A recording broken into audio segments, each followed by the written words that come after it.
Om Purnamadaha Purnamidam Purnat Purnamudachyate Purnasya Purnamadaya Purnamevavashishyate Om Shanti Shanti Shanti.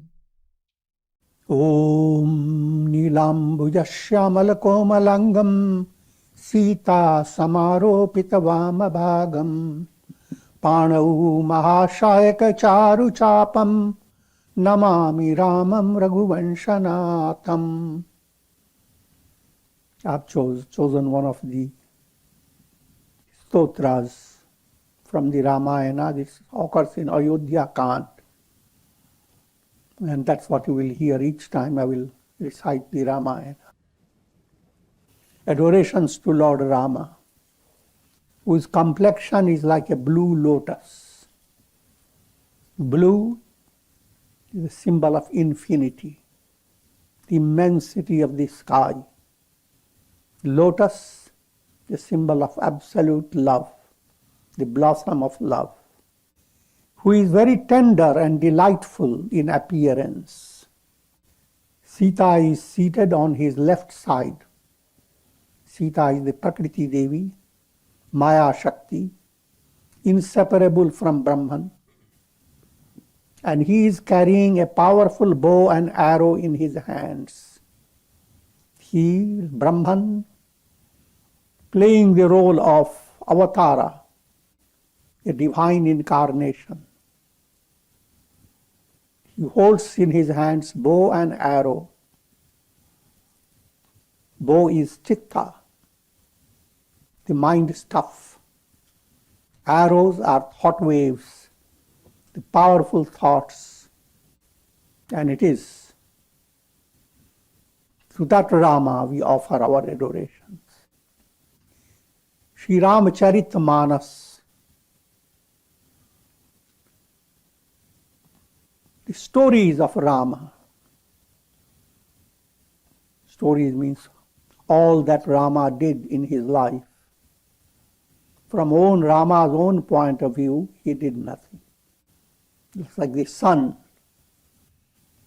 does so many things just during one day. Countless things from countless angles, and yet does nothing. That therefore all that he does, or he did, or he is going to do, are Leela of God. Leela is sport, just for fun. All these points will be highlighted as we go into the study of the Ramayana. There are 7 steps known as Sopan. It's also described as Kanda, sections. The first section is known as Balakanda, Rama as child. Varnanam artha sanghanam rasanam chandasamapi mangalanam cha kartarau vande vani vinayakau. Since it is a commencement, it's a highly packed statements of Saint Tulsidas. And let me explain that to you. I offer adorations to Goddess Saraswati and Shri Ganesha, who are the inspirer of aksharas, letters, because this whole work is a literary work, a scriptural work, consists of aksharas, so many letters, words. Akshara literally means that which is imperishable. God is imperishable, and he is brought out as in a symbolic way as Akshara, as Om, or as Ram. Tulsidas ji gives equal place for Om and Ram. Rather encourages people for Ram, because Om is more abstract. Ram catches hold of your feeling. So Vardhanam Artha Sanghanam. Artha Sangha. There are different types of meanings are associated with these verses of the Ramayana. Verses themselves are of different types. What I am reciting is called shlokas. Then there are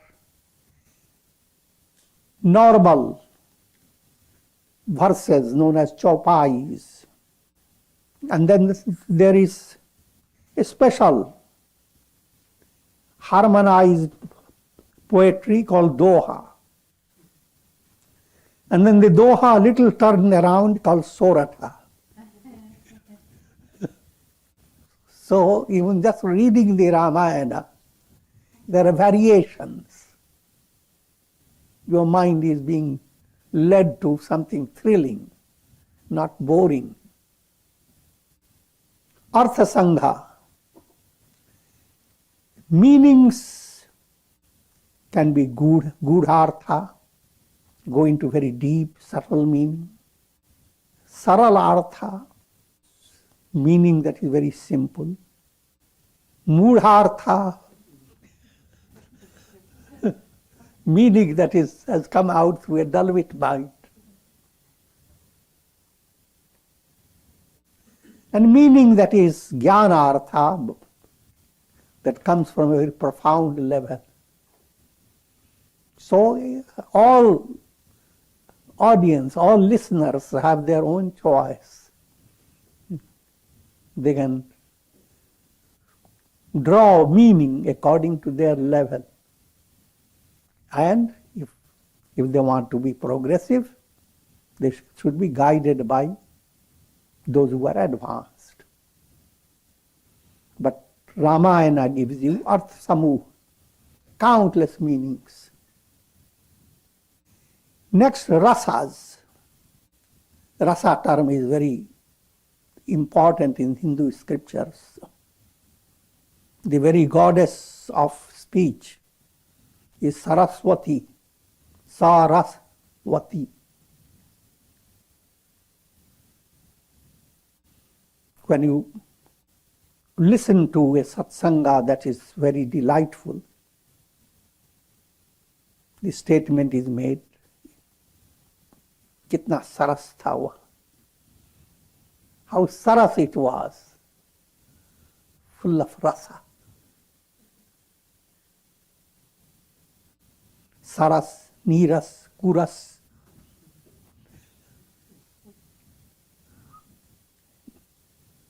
Literary genius of Tulsidas, blended with Vedic Panditya, the scholarship of the Vedic knowledge.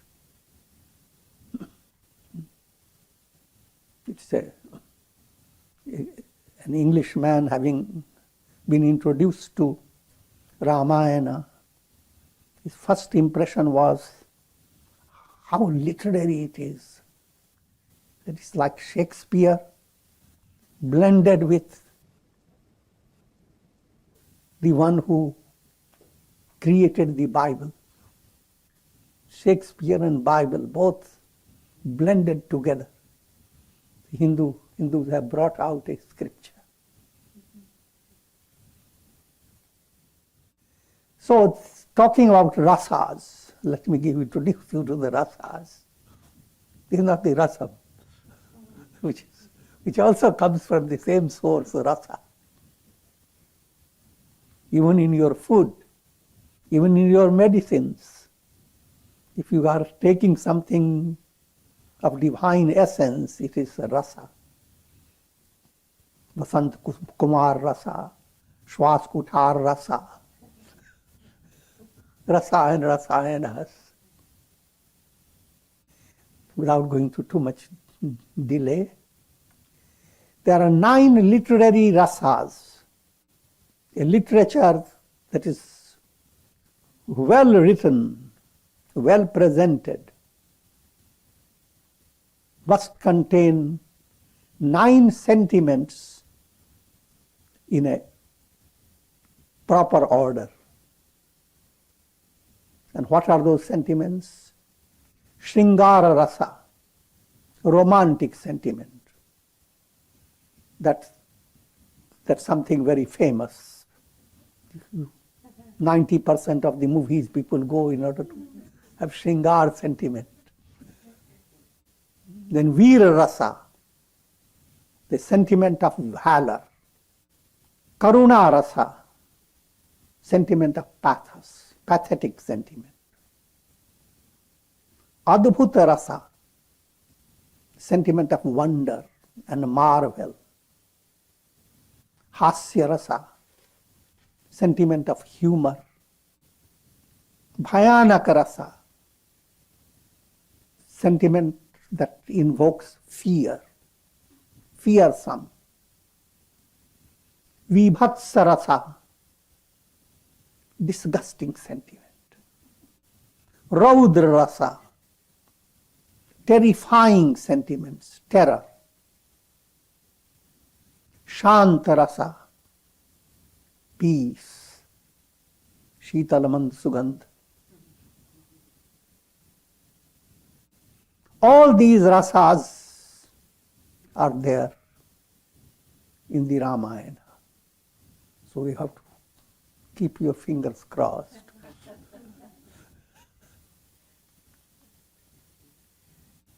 So while your mind enjoys those rasas, your intellect receives profound insight. So that Devi Saraswati, who is the inspirer of all these literary factors, to that Saraswati we offer adorations. And we offer adorations to Ganeshji, the remover of obstacles. Bhavani Shankarau Bande Shraddha Vishwasa Rupinau Yabhyam Vinana Pashyanti Siddha Swantahastamishwaram. I offer adorations to Goddess Parvati and Lord Shiva. They are the very embodiments of Shraddha and Vishwas. Shraddha is faith. Vishwas is faith that has become highly concentrated, faith that has come to a climax. Later in the Ramayana, you will find Shraddha is illustrated by Hanuman, and Vishwas is illustrated by Angada. That just to make you understand the difference in a very practical way. There is fire in the house. Suddenly someone, your friend, comes and you welcome the friend, you have faith in the friend, but you won't tell the friend, go and extinguish the fire. You will find someone who is a specialist in that. I will not detail too much because this is a simple point. You are sick, you go to a doctor. But doctor is not specialized in the disease you are suffering from. So with doctors you have faith, but you have a specialized doctor, you have trust.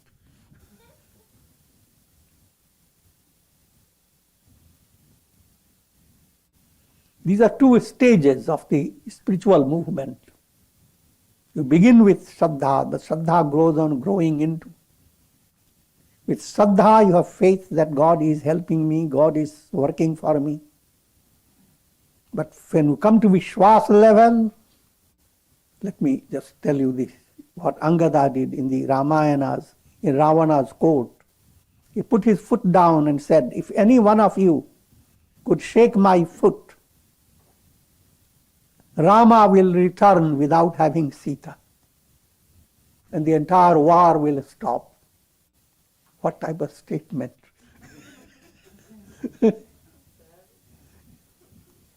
A type of trust that's super normal. Without even asking Rama, should I say like that?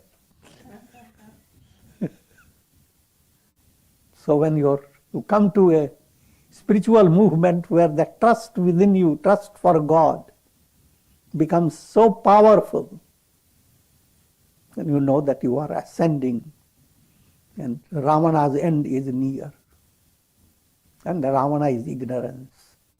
Here, turning to the Bhavani and Shankara, this Ardhanarishwara, God is presented as Shiva, as Vishnu, as Brahma, without superiority or inferiority, because they are all aspects of the same God. So, Shiva and Parvati, that's your target. By developing Rama Bhakti, you are going to Ardhanarishwara, you are going to Brahman. But that Brahman exists within you in the form of Shraddha and Vishwas. You are essentially Brahman, you are being led to Brahman. And what are the indications of that being led to Brahman? You have faith. And you have the ability of profound trust. You can make a resolve for attaining liberation.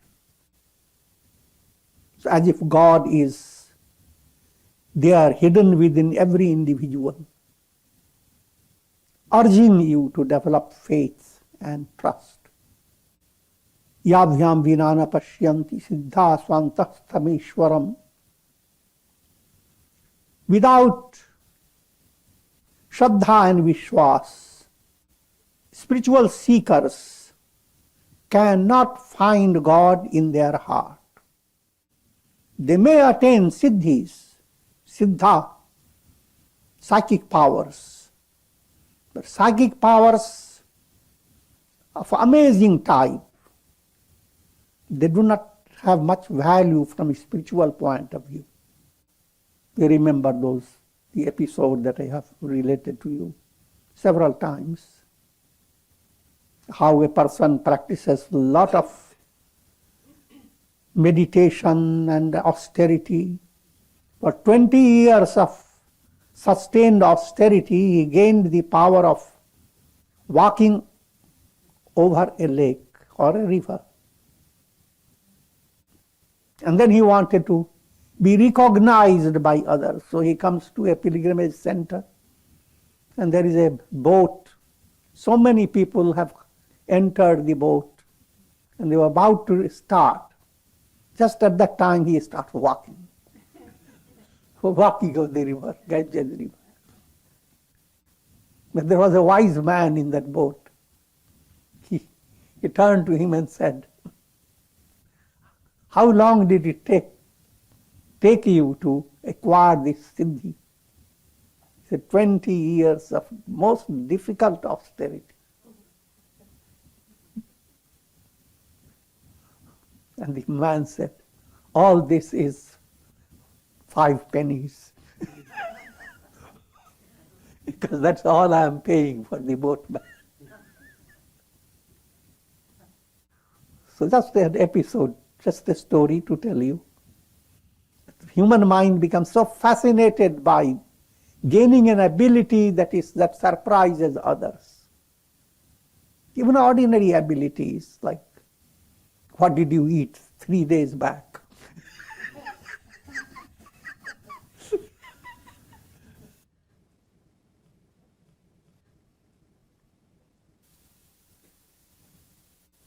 But then there are siddhis, minor and major siddhis. And all those siddhis do not serve purpose unless You are directing your siddhis for doing good to others. And certain siddhis develop in you just like fragrance develops in a blossoming flower. You hardly know it. And people are benefited by your immense spiritual power. And that type of siddhi is perfectly in harmony with spiritual attainment. But what Tulsidas is saying, if Shraddha and Vishwas are not there, even siddhas who have attained great siddhis are unable to realize God in their heart. That realization, realizing God in your heart, is climax of all attainments. Vande bodhamayam nityam gurum sankara rupinam yamashrito hi vakropi chandraha sarvatra vandyate. I offer adorations to Guru, who is of the nature of Shankara, nature of Shiva, Lord Shiva, implying Brahman. Jnanamaya, the embodiment of knowledge. Nitya, eternal. Being sustained by that Guru. In other words, to view God as the source and the reality operating through the Guru. Having been sustained by that Guru, by Shiva, even the moon that waxes and wanes has become adorable. The whole world adores the moon and in the matted locks of Shiva. Here, if you must understand, already have said what type of meaning you want. You can go into Gudhartha. And Gudharthas can lead you to a big dimension. Here I give you just a simple point. The moon waxes and wanes. Simple point is, waxing of the moon means you are enjoying your life. Things are becoming prosperous. Waning of the moon means you are feeling distressed, facing adversity. Prosperity and adversity, they abound in every individual. No one is free of this. But this whole moon process becomes a source of inspiration for one who is devoted to God. By turning your mind to God, prosperity will give you humility. Adversity will give you inner strength. Both ways, the moon will not lead you to lunatic asylum.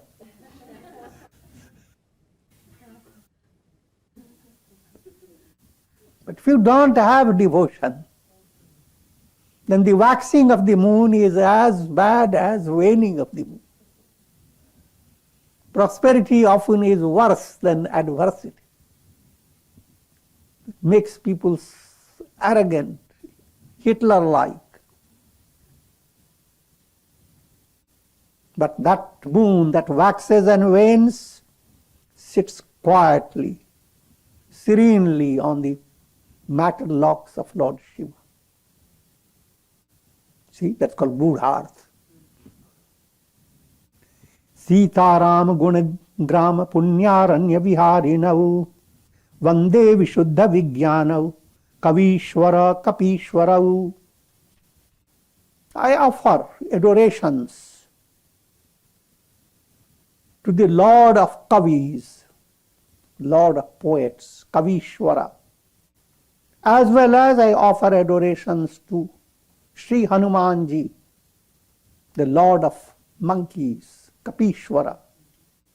Hanuman is transformed mind, mind transformed by devotion. Mind is monkeys, because it always jumps around. But that mind being touched by Rama plays the role of Hanuman, the role of taking the soul to its highest goal, attainment of Ram Sakshatkar, realization of God. All these points will come later. But here, great heroes are being adored. Hanumanji is one of the greatest heroes, not one of the greatest hero in the Ramayana. And Valmiki is that great poet, mystic poet, spiritual poet, who brought this Ramayana in Sanskrit. His rendering is more on the basis of Advaita Vedanta, the non-dual philosophy of Vedanta. Brahman alone exists. And whatever Valmiki did, Tulsidas ji improved upon it, embellished it, and modified it. Because the stories of God and Rama, they are not history. You don't have to go into a big research. Did Rama exactly did that or not? But forget about research. Develop love for God. Love for God does not depend upon who did and to what extent they did, and what actually they did, etc.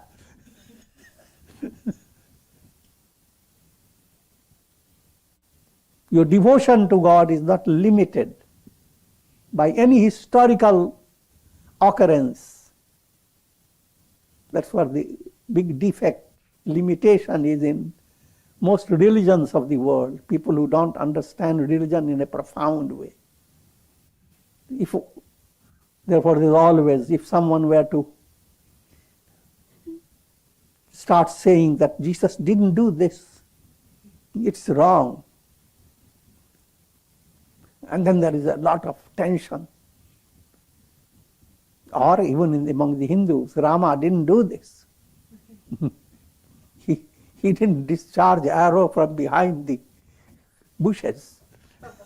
He was a great hero. Someone has made a mistake. Entering into that type of discussion is absolutely moodhartha, dull wit. The different sages, similarly those who have sages who have written Upanishads, all the Vedas, they are considered to be revelations. But the revelations have come through sages. What I am trying to say, that revelation after revelation comes. One sage has already produced one Upanishad, another sage produces another. There is no contradiction. Each Upanishad is being supplemented by another. Same way Ramayana of Valmiki is well supplemented by Tulsidas. I will not go further in that direction.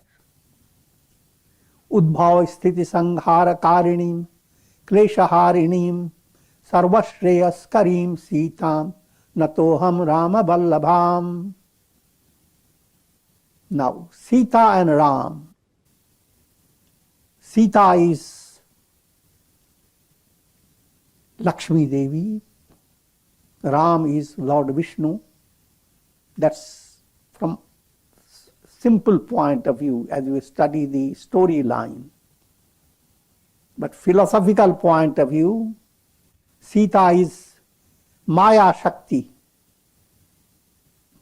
a specialized aspect of Maya Shakti, the Vidya aspect. And Rama is Satchidananda, the soul. And Sita is his magical power. Both are presented together. In reality, there is one and the same. Rama is Sita, Sita is Rama. Sita and Rama is Rama. So whatever Rama does, Sita does. Again, from broader point of view, Brahman is always described as impartial, untouched, absolutely nothing to do with creation. But his magical power does the act of creation, sustenance, and destruction. And that aspect is known as Sita. To that beloved of Rama, Shri Sita Ji, I offer my adorations. So you must realize the entire creation is the beloved of Rama. Sita's work. And also see her acting to be miserable in Ravana's Ashoka Batika. But that has a different implication. Yanmaya vashavarti vishwamakilam brahmadi deva sura yat sattvadam rishaiva bhati sakalam rajjau yatha he brahma yat pada plavamekameva hi abhavam bodhe titirshaavatam vandeham tamashesha karana param ramakyamisham harim. One whose Maya dominates over the entire universe. Brahma, gods, demons, all living beings, all the universe is ruled by the Maya Shakti of God. To that God, to that Lord Hari, who is known as Rama, I offer my adorations. Whose existence is the reality behind the entire universe. Just like snake on the rope. Rope is real, snake is not. The entire universe of time, space, causation is the snake superimposed upon the rope-like absolute self. Don't get too confused with snake and rope.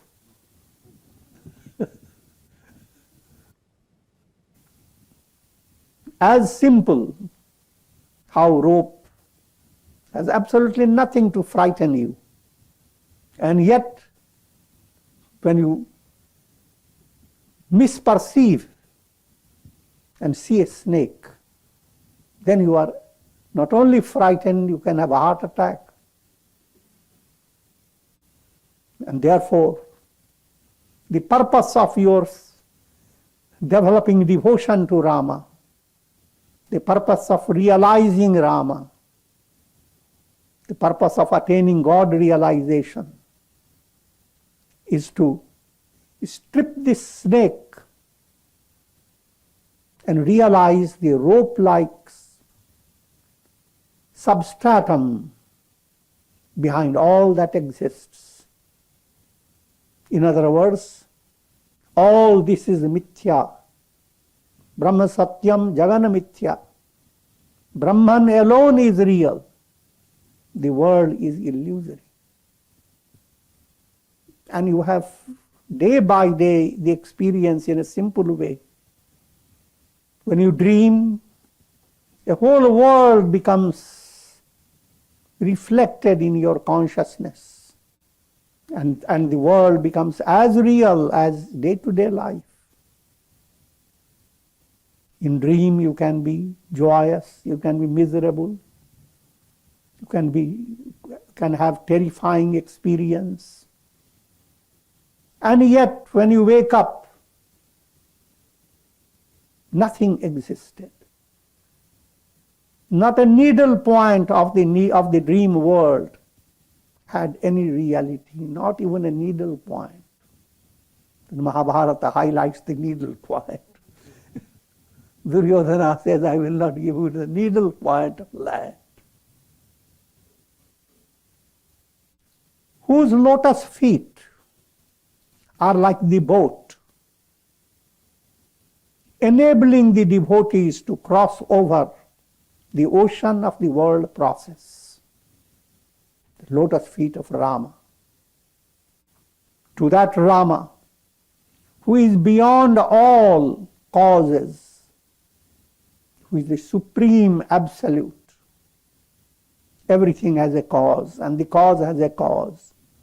But beyond all causation, the absolute self is Brahman, who is known as Rama. To that Rama, incarnation of Lord Hari, I offer my adorations. Nana Purana Nigama Gama Sammatam Yad Ramayane Nigaditam Pachidanyatopi Swantaha Sukhaya Tulasi Raghunatha Gatha Vasha Nibinda Mati Manjulamata Noti. Tulsidasi says, from many Puranas, Vedas, and Tantric scriptures, different texts of relating to Rama have been culled together. And also, not only from the Puranas, Vedas and Tantra Shastras, but from my own heart, Tulsidasi says. And all that I have done is for the delight of my own heart. I have presented it in the form of Manohar Bhasha, a literature that enchants the mind.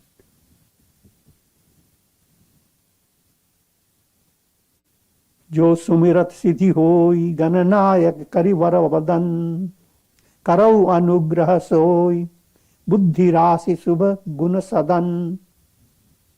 This is the example of Soratha. We offer adorations to Lord Ganesha, the Lord of Shivaganas, the attendants of Shiva,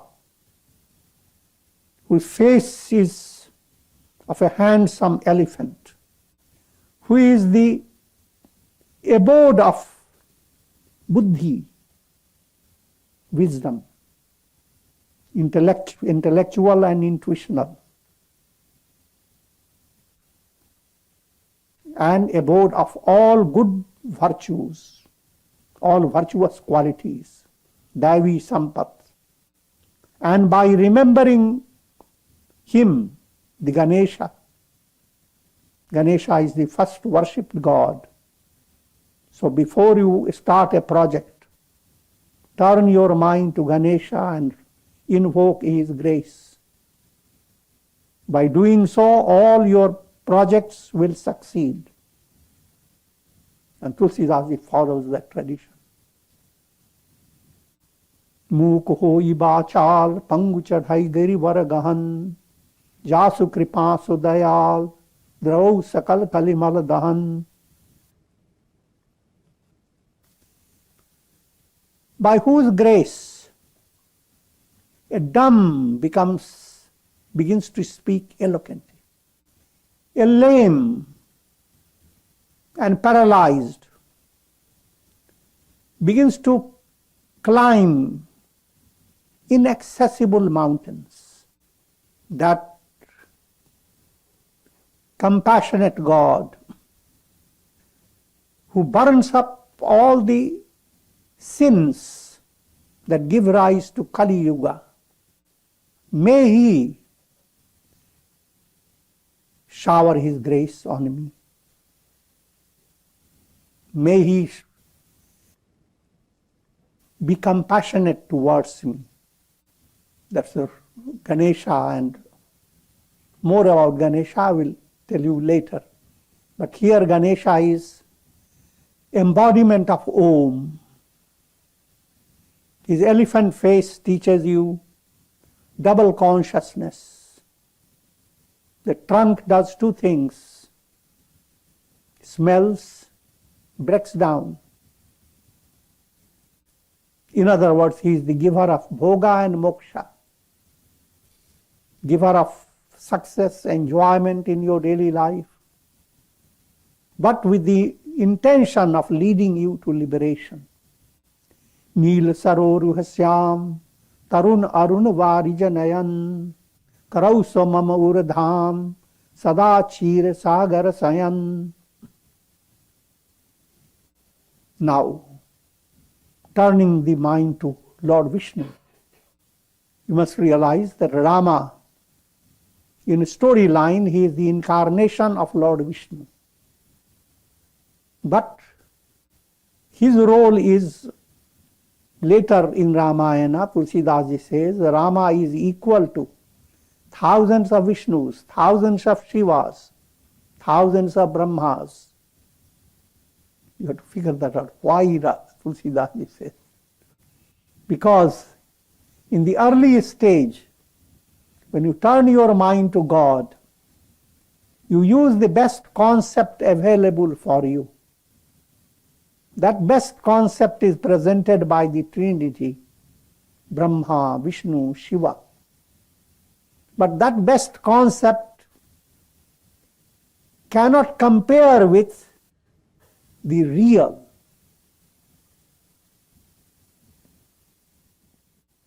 Think of practicing devotion to the sun god. Now in your mind you will bring the sun god according to your concept. And you can have the best terms for the sun god and the best of prayer. But the real sun is 1,000 times greater than your prayer. 1,000 times greater than the sun you are worshipping. That point has to enter the mind.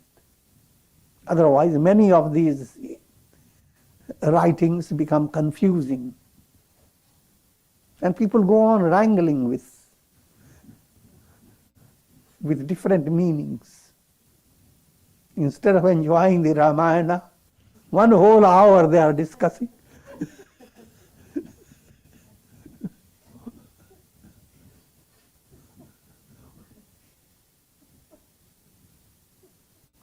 That God, Rama, his complexion is blue and with tenderness, lotus. The lotus also implies untouched by the limitations of the world. Kamal, mala creates impurity. But in the midst of mala, Kamal is lotus. Ka turns the mala into something kalyanakari.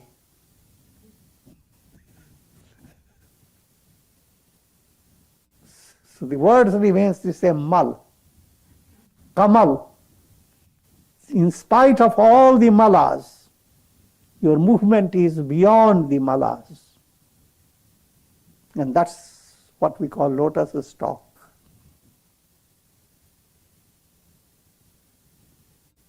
And your consciousness becomes like the lotus.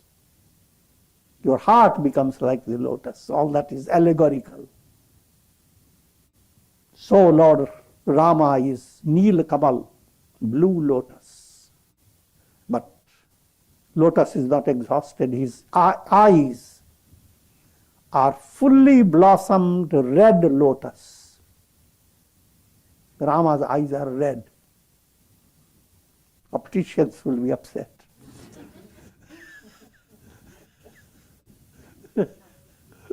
But it is a mystical description. Red is the mystical color of love. Rama's vision is full of love. Lali mere lal ki. And he is always But here the description is not exactly of Rama, Lord Vishnu.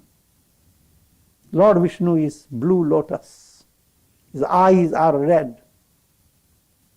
And he is always lying in the milky ocean. The plain of Sattva is the milky ocean. And there he is lying on the bed of Shesha serpent. Shesha serpent is the cosmic mind with 1,000 hoods. And there he is having reflexology on his feet.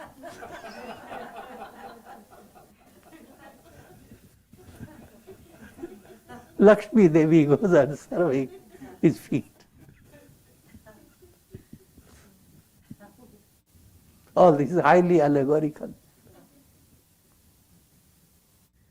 कुंद इंदु समदे उमारमन करुणायन जाहि दीन परने करौ कृपा मर्दनमयन. Now turning to Shiva, his complexion is snowy white and with the luster of the moon, the shining, shimmering snow type. That's the allegorical, mystical description of Shuddha Sattva. Sattva that is not restricted by anything. Who is the beloved of Parvati? Parvati, the Shakti, the magical power that creates, sustains and destroys everything. And who is the abode of compassion, who loves those who are deen, who are poor. Jahi deen parne, blessed are the poor. The same biblical implication. Poor implies one who has not inflated the ego. I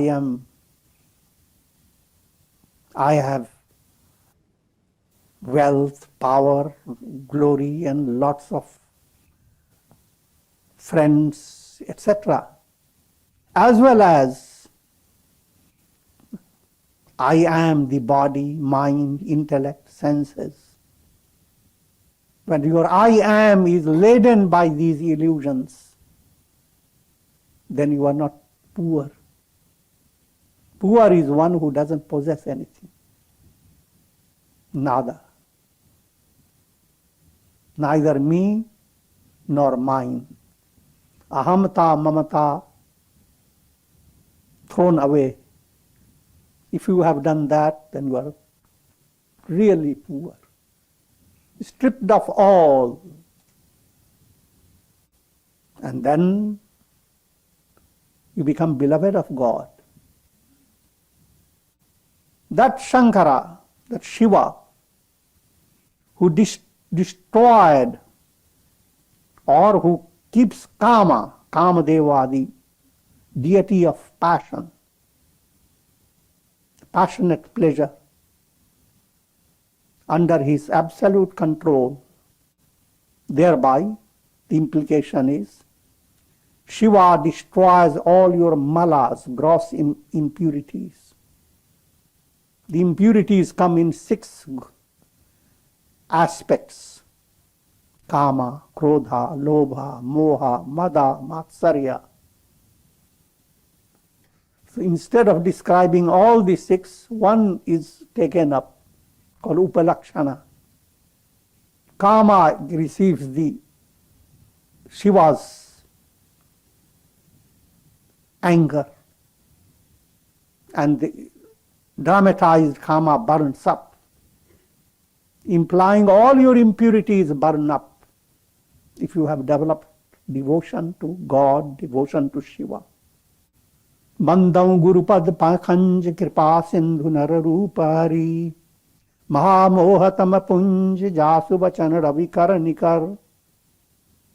And I adore the lotus feet of Guru, spiritual teacher, who is the ocean of compassion, who is the embodiment of Lord Hari in human form.